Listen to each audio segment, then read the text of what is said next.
पश्चिम बंगाल के तिलजला मामले में आज एक बड़ा फैसला सामने आया है। कथित अवैध निर्माण को तोड़ने की कार्रवाई पर कलकत्ता हाई कोर्ट ने फिलहाल रोक लगा दी है, ब्रेक लगा दी है।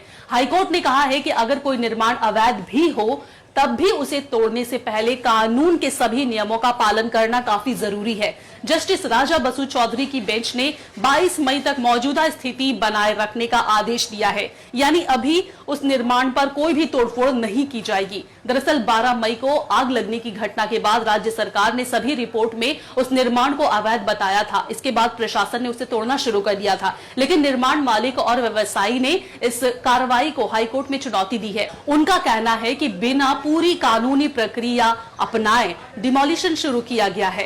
अब हाई कोर्ट के इस फैसले के बाद राजनीतिक और प्रशासनिक हलकों में चर्चा तेज हो गई है। क्या बंगाल में बुलडोजर एक्शन पर लग गई है ब्रेक? तिलजला में बुलडोजर चला, लेकिन तभी कोर्ट से आ गया बड़ा ब्रेक। हाईकोर्ट ने साफ कहा, अवैध निर्माण तोड़ना है तो कानून मानकर तोड़िए। तिलजला में जिस अवैध निर्माण को लेकर पिछले कई दिनों से प्रशासनिक हलचल तेज थी, अब उसी मामले में कलकत्ता हाईकोर्ट के आदेश ने पूरे घटनाक्रम को नया मोड़ दे दिया है। राज्य सरकार की रिपोर्ट के मुताबिक 12 मई को लगी आग के बाद जांच में सामने आया है कि जिस इमारत में हादसा हुआ वहां कई तरह के नियमों का उल्लंघन किया गया था। रिपोर्ट में निर्माण को अवैध बताते हुए कार्रवाई की बात कही गई। इसके बाद प्रशासन ने इलाके में पहुंचकर डिमोलिशन यानी तोड़फोड़ की प्रक्रिया शुरू कर दी। बुलडोजर पहुंचे, पुलिस बल तैनात हुआ और इलाके में तनाव का माहौल बन गया। लेकिन तभी निर्माण से जुड़े व्यवसायी और मालिक की तरफ से कलकत्ता हाईकोर्ट का दरवाजा खटखटाया गया। याचिका में दावा किया गया कि बिना पूरी कानूनी प्रक्रिया अपनाए सीधे डिमोलिशन शुरू कर दिया गया, जो नियमों के खिलाफ है। मामले की सुनवाई करते हुए जस्टिस राजा बसु चौधरी ने बेहद अहम टिप्पणी की।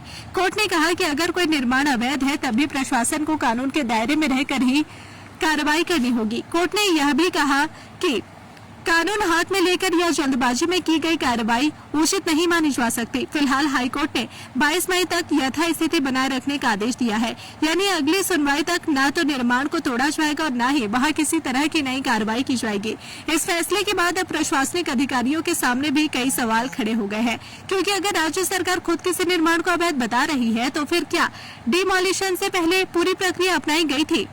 वहीं दूसरी तरफ विपक्षी दल भी इस मुद्दे को लेकर राज्य सरकार पर सवाल उठा रहे हैं।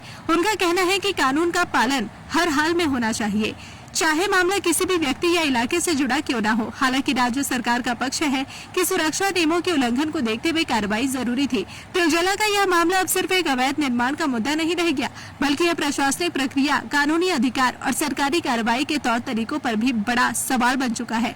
अब सबकी नजर 22 मई की अगली सुनवाई पर टिकी है, जहाँ हाईकोर्ट इस मामले में आगे क्या फैसला देता है, यह बेहद अहम होगा। फिलहाल तिलजला में बुलडोजर की रफ्तार पर कोर्ट ने ब्रेक लगा दी है, लेकिन सवाल भी वही है, क्या कानून से ऊपर जाकर कार्रवाई की जा सकती है? तिलजला केस पर हर बड़ी अपडेट के लिए बने रहिए हमारे साथ।